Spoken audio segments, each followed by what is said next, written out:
तो अभी तक हमने इंटीग्रेशन के बहुत सारे फॉर्मूले देखे और उन पे बेस्ड कुछ एग्जांपल्स भी किए, ठीक है। अब देखते हैं एक एग्जांपल, ठीक है, और उसके बाद एक डिफरेंट टाइप का इंटीग्रेशन, ठीक है ना।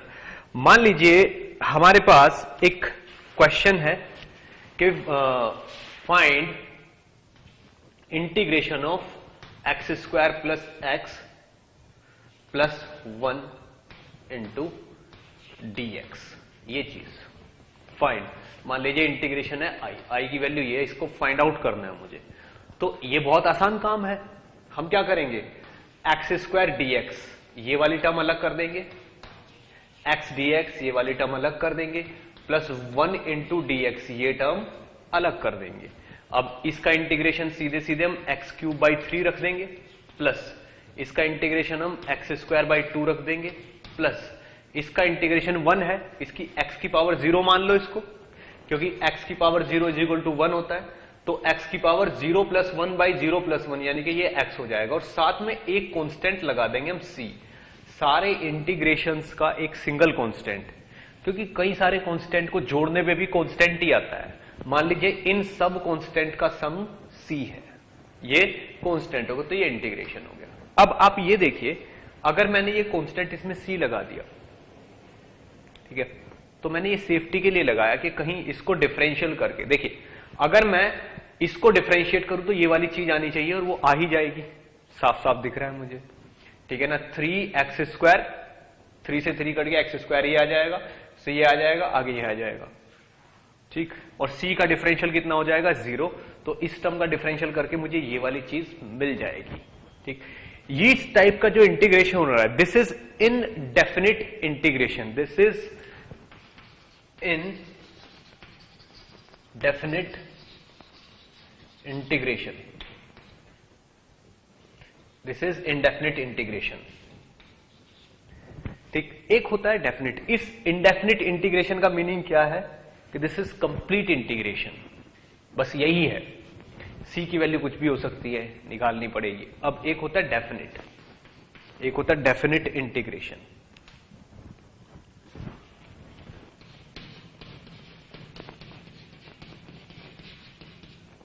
डेफिनिट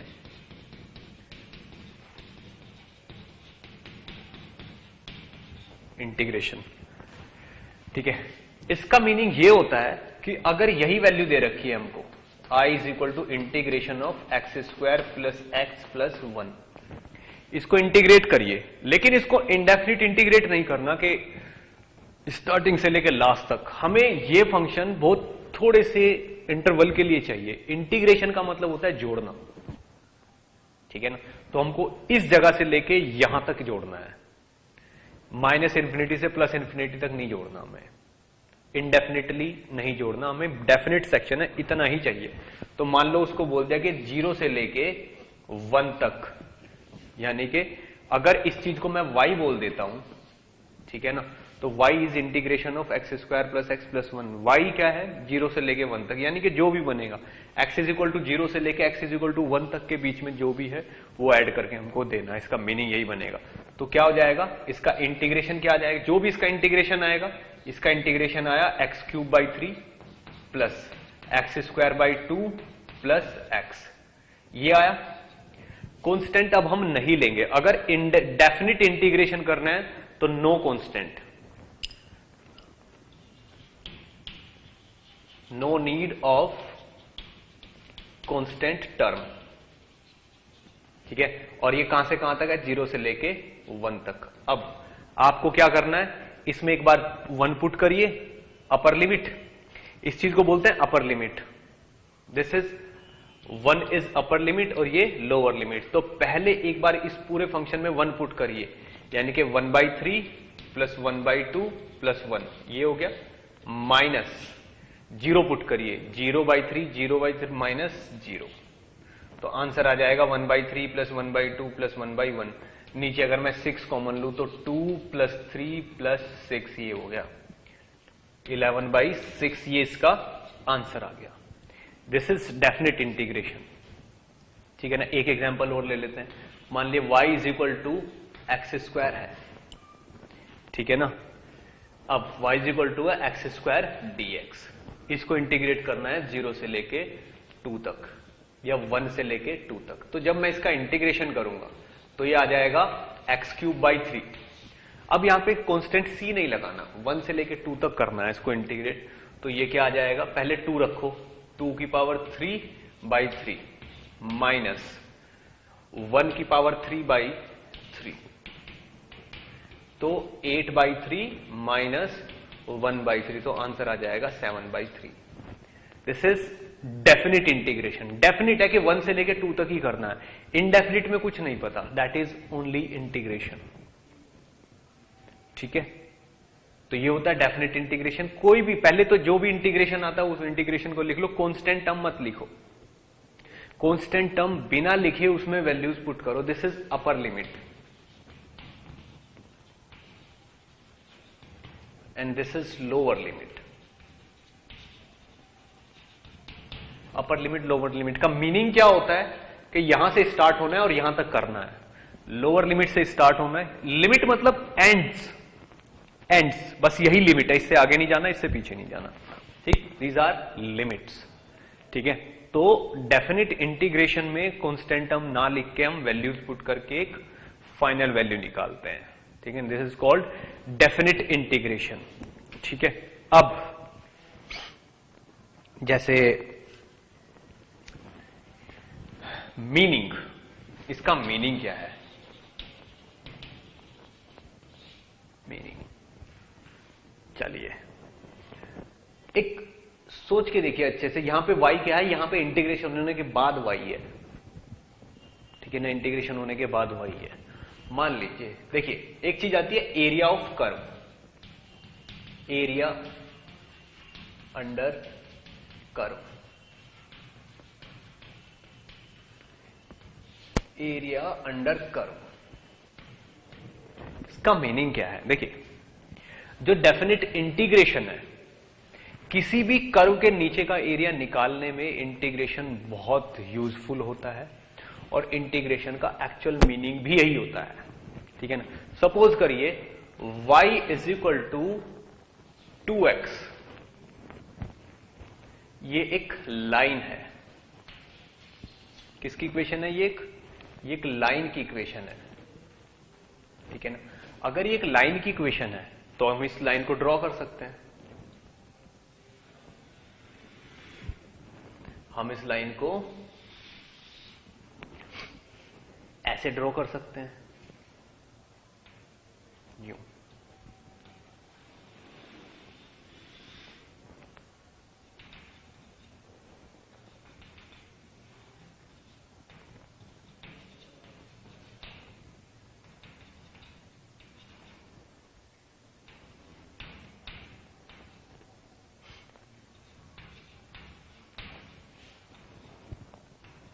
इस तरीके से ड्रॉ कर सकते हैं। ये कौन सी लाइन है, y इज इक्वल टू ये। अब अगर मुझे बोला जाए find a is equal to under root integration of y dx, ये फाइंड आउट करिए। ठीक है, फ्रॉम 0 to 2 फाइंड आउट करिए। y की वैल्यू ये है और ये चीज हमें फाइंड आउट कर। इस चीज का मीनिंग क्या है, y इंटू dx, dx क्या है, छोटा सा एलिमेंट, यानी कि ये मान लो ये चीज dx है, ये dx है, दिस इज dx। तो dx तो ये वाली लेंथ हो गई, y क्या हो गया, ये वाली लेंथ। तो अगर मैं यहां से लेके ये क्या है, ये तो यहां का y हो गया, ये वाला पॉइंट तो हो गया y तो क्या हो गया, ये वाली हाइट होगी, dx हो गया ये लेंथ। तो y इंटू dx क्या हो गया, इस कॉलम का एरिया हो गया ये। देखिए y तो ये लेंथ हो गई और dx ये थिकनेस हो गई। इस छोटे से ट्राइंगल को इग्नोर कर देते हैं। तो y क्या है एक्चुअल में, y तो इसकी हाइट हो गई और dx ये हो गया। तो ये क्या हो गया, y इंटू dx, तो एक टाइप से क्या बन गया, एरिया। और 0 से लेके 2 तक इसको इंटीग्रेट कर रहे हैं, यानी कि ऐसे ऐसे जितने भी एरियाज हैं, ऐसे ऐसे जितने भी एरियाज है, नेक्स्ट वाला भी तो dx होगा, ये नेक्स्ट वाला भी dx होगा, ये दूसरा एरिया हो गया ये वाला, नेक्स्ट वाला फिर से एक और dx होगा, ये तीसरा वाला एरिया हो गया ये वाला, इस तरीके से। तो 0 से लेके 2 तक, यानी कि x इज इक्वल टू 0 से लेके 2 तक, यहां से लेके यहां तक जितने भी ये एरियाज बनेंगे, इन सबको इंटीग्रेट करने का मतलब है इन एरियाज को जोड़ना, यानी कि ये जो स्ट्रिप आई है, इन स्ट्रिप के एरियाज को जोड़ के जो मिलेगा वो ये एक्सप्रेशन रिप्रेजेंट करता है। तो this expression represents area under y curve. Y curve कौन सा है? वाई क्या है? ये y is equal to 2x, ये कर्व है। इस कर्व के नीचे नीचे का एरिया दे देता है ये एक्सप्रेशन। आप कैलकुलेट भी कर सकते हो इसको। तो y क्या है? 2x, dx को इंटीग्रेट करना है 0 से लेके 2 तक, तो 2 इंटू एक्स स्क्वायर बाई 2 आ गया ये। इसकी लिमिट कहां से कहां तक होनी है? 0 से लेके 2 तक। देखिए 2 कांस्टेंट है, बाहर ले लो इंटीग्रेशन के। जो वेरिएबल जो d के साथ क्या है? x, तो x वाली टर्म्स को अंदर रखना है, x जिनमें नहीं है उनको आप कांस्टेंट मान के बाहर ले सकते हो। तो 2 को आपने बाहर ले लिया, x अंदर रह गया, इसका एक्स स्क्वायर बाई 2, 0 से 2 इसमें अगर मैं पुट करूंगा तो ये आ जाएगा 2 under root 4 minus 0, 2 into 2 4 by 2 आ जाएगा माइनस 0। तो ये कितना आ गया? 4 बाई 2, 2 इंटू 2, 4 यूनिट्स। ठीक है ना? आप खुद ही देख लो, 0 से लेके 2 तक और 4 के बीच का जो भी एरिया होगा, ये वाला एरिया कितना बनेगा आप खुद चेक कर सकते हो। ये तो 2 है और x इज इक्वल टू 2 पे y इज इक्वल टू 4 होगा, तो 4 इंटू 2 8 और 8 का हाफ, 8 का हाफ कितना होगा? 4 यूनिट्स। तो एरिया निकल आएगा। तो y dx represent area under the curve. अब ये y कुछ भी हो सकता है, क्लियर? इसको अच्छे से नोट करिए, फिर मैं एरिया अंडर द कर्व को और इलेबोरेट करता हूं। ओके, तो एरिया अंडर कर्व को मुझे और अच्छे तरीके से एक्सप्लेन करना है। चलिए एक एग्जांपल की हेल्प से हम करते हैं। मान लेते हैं हमारे पास कर्व है y is equal to x square. ये एक कर्व है, ठीक है। मुझसे बोला गया कि x इज इक्वल टू 1 से लेके x इज इक्वल टू 2 के बीच का एरिया निकालिए अंडर दिस कर्व। ये फाइंड आउट करना है। चलिए, दोनों पॉइंट पॉजिटिव है, तो मुझे ये कर्व अगर मैं प्लॉट करने पे आऊं तो इस कर्व को प्लॉट करने का मतलब हुआ y is equal to x square, यानी कि x इज इक्वल टू 0 पे y इज इक्वल टू 0 होगा, x इज इक्वल टू 1 पे y इज इक्वल टू 1 होगा।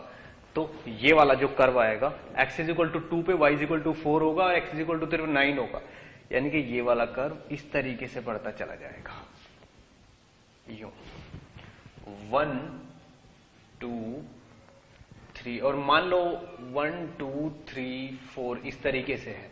मान लीजिए x इज इक्वल टू 2 के बजाय x इज इक्वल टू 3 तक पूछा हुआ है इसने, तो मुझे कौन सा, ठीक। और मुझसे पूछा कि एरिया अंडर दिस कर्व बताइए, x इज इक्वल टू 1 से x इज इक्वल टू 3 तक। तो x इज इक्वल टू 1 तो ये वाला पॉइंट हो गया और x इज इक्वल टू 3 ये वाला पॉइंट हो गया, ठीक है। तो मुझे एक्चुअल में ये वाला एरिया इनको बताना है।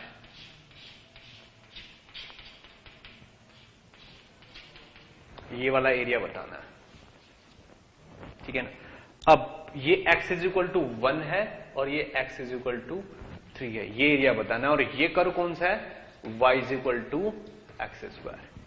तो इंटीग्रेशन क्या कहता है कि अगर कोई भी कर्व है y और आपने y को y एक्सिस पे और इसको x एक्सिस पे प्लॉट किया, इनके बीच का जो कर्व, तो y dx अगर आप करके इंटीग्रेट कर देंगे, ठीक है ना, और उसमें लिमिट डाल देंगे 1 से लेके 3 तक, ठीक है ना, तो ये एक्सप्रेशन आपको एरिया दे देगा under this curve from 1 to 3।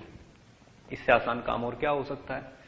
तो कर लिए, x square dx from 1 to 3, x cube by 3 from 1 to 3।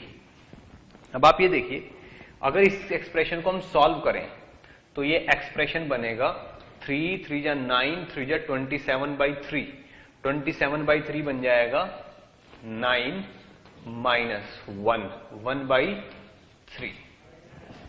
तो 9 में से अगर मैं 1/3 माइनस करूं तो ये कितना हो जाएगा 26/3 यूनिट्स एरिया। ठीक है, इन रियलिटी हुआ क्या है, हुआ क्या है वो भी मैं एक्सप्लेन करता हूं आपको। हमारे पास ये कर्व था, हमारे पास जो कर्व है वो ये वाला कर्व है,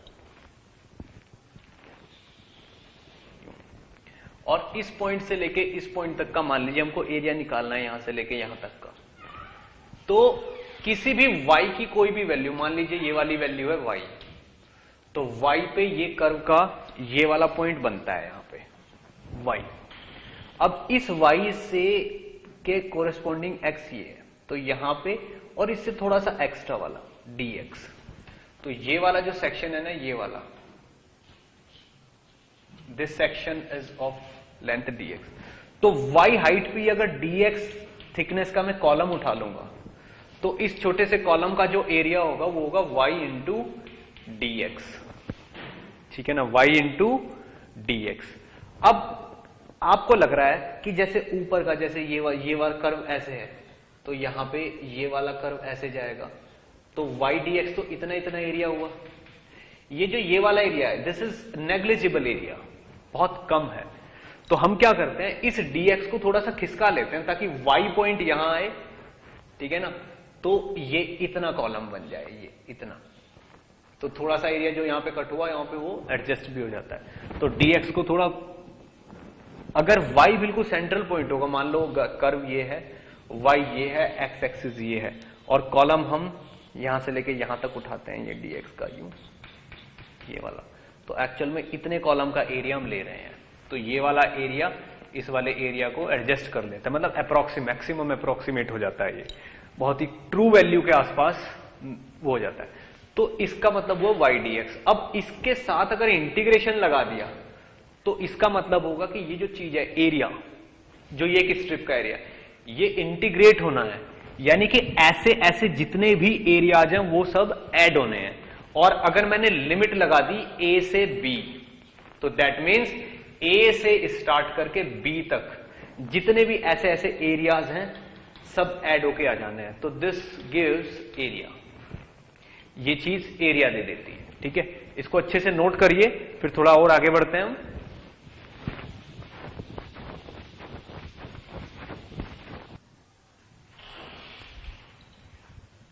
ओके, एक एग्जांपल और देखिए। मान लीजिए किसी पार्टिकल की वेलोसिटी, एक पार्टिकल है जिसकी velocity is a function of time, time के साथ साथ बदलती है, और वो वेलोसिटी क्या है, दैट इज t² प्लस 1 2, ये वेलोसिटी है, t² प्लस 2 ये वेलोसिटी है। वो ये कहता है कि find distance travelled in first 2 seconds।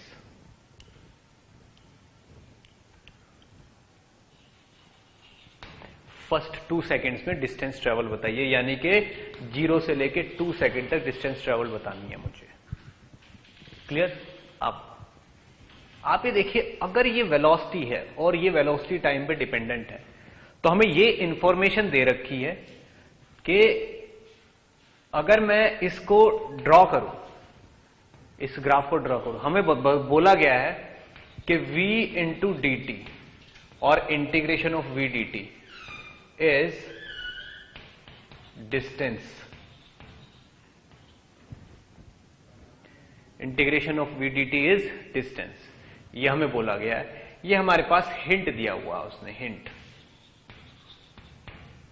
ठीक है, कि अगर आप VDT कर दोगे तो डिस्टेंस मिल जाएगी। That means that means area under VT curve gives distance. ये चीज फिजिक्स हो गई, लेकिन हमें यहां के केवल मैथ से मतलब है, ये इस जगह के हमें मैथ से मतलब है। उसने बोला है कि डिस्टेंस फाइंड आउट करिए यहां से। अब फिजिक्स वालों ने हमें बता दिया है कि ये कर लो तो डिस्टेंस मिल जाती है। चलिए भाई कर लेते हैं हम। इंटीग्रेशन ऑफ v dt करना है, कहां से कहां तक, 0 से लेके 2 तक, तो हमारी रिक्वायर्ड डिस्टेंस आ जाएगी। ठीक है, करिए। v को क्या लिख देते हैं, t square plus 2 into dt from 0 to 2। क्या आ जाएगा, t cube by 3 plus 2t, इसमें 0 से लेके 2 तक is equal to minus this और दिस। अगर मैं इसमें 2 की वैल्यू पुट करूंगा तो 2 2 जा 4 8, 8 बाई 3 प्लस 4, 8 बाई 3 प्लस 4, यानी कि 20 बाई 3, तो ये आ गया। अब इसमें 0 पुट करूंगा तो 0 ये आ गया, तो आंसर क्या आ गया, 20 बाई 3 मीटर। इसका ग्राफिकल रिप्रेजेंटेशन भी देखो। मान लीजिए ये कोई ग्राफ है, ये जो इस कर्व को शो करता है, तो t इज इक्वल टू 0 पे v की वैल्यू ऑलरेडी 2 है। इस लाइन पे मैंने v प्लॉट किया, इस लाइन पे मैंने t प्लॉट किया, और जैसे जैसे अब हम इसकी वैल्यू बढ़ाते जा रहे हैं तो t, तो ये ग्राफ होगा ऐसे।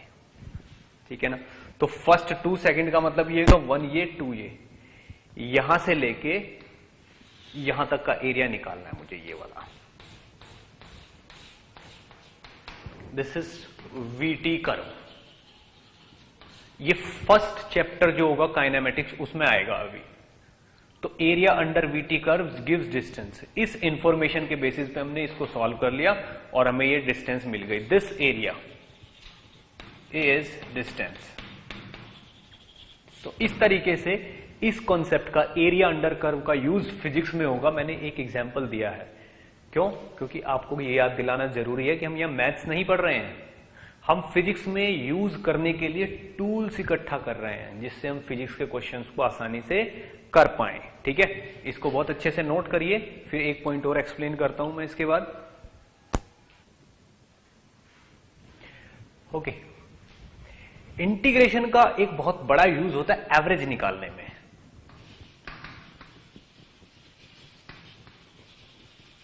Average value between an interval. किसी भी फंक्शन की अगर मुझे एवरेज वैल्यू निकालनी है, किसी भी फंक्शन, मान लीजिए y is a function of x, तो क्वेश्चन पूछा जाएगा find average value of y between x is equal to a and x is equal to b। y कोई फंक्शन है, y कोई कर्व है, स्ट्रेट लाइन हो सकती है, कर्व हो सकता है, कुछ भी हो सकता है। इसकी एवरेज वैल्यू बतानी है x is equal to a से x is equal to b के बीच में। तो इसका फॉर्मूला क्या होता है, y average between a and b is equal to होता है integration of y dx divided by integration of only dx, a से लेके b तक। ये लीजिए, ये एवरेज का फॉर्मूला है, बहुत इजी है। एवरेज का सिंबल भी आप लगा सकते हो, यानी कि y average is equal to integration of fx dx divided by integration of dx from a to b। This is average value, ये फंक्शन। अब इसका एक एग्जांपल भी दूंगा मैं आपको डेफिनेटली। ठीक है, एवरेज का मीनिंग भी मुझे समझाना है। ठीक है ना, एवरेज वैल्यू, ठीक है, मान लीजिए कुछ भी है,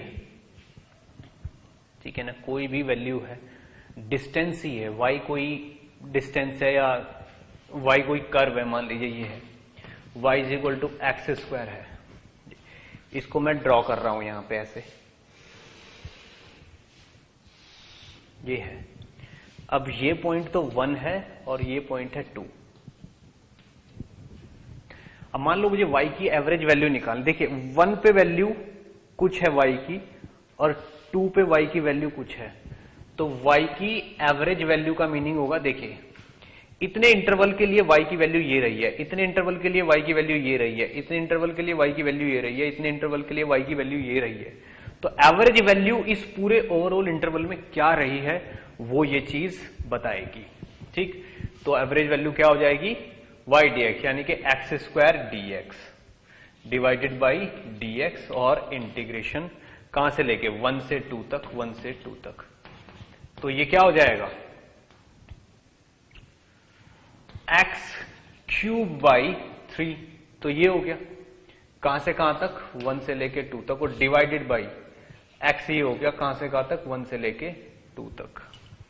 ठीक है, तो जब लिमिट सेम है इनको सेम भी कर सकते हैं, तो टोटल एवरेज वैल्यू कितनी आ जाएगी आपकी, एक्स क्यूब बाई 3 में 2 से 1 2 2 जा 4 3 जा 8 बाई 3 माइनस 1 बाई 3, तो 8 बाई 3 माइनस 1 बाई 3 तो ऊपर आ गया और नीचे 2 माइनस 1 1 आ गया, ये तो नीचे तो 3 आया, ये आया 7 बाई 3। ये आंसर हो जाएगा एवरेज वैल्यू, क्योंकि y की वैल्यू 1 पे तो 1 है और 2 पे कितनी है 4, तो यहां पे एवरेज वैल्यू कितनी आएगी, यहां से लेके यहां तक 7 बाई 3, 2 पॉइंट समथिंग, ये इस इंटरवल की एवरेज वैल्यू है। ठीक है, तो इंटीग्रेशन का यूज इस जगह भी बहुत अच्छे से होता है। ठीक है, इसको अच्छे से नोट करिए, फिर हम थोड़े से और एग्जाम्पल्स लेते हैं इन्हीं चीजों के।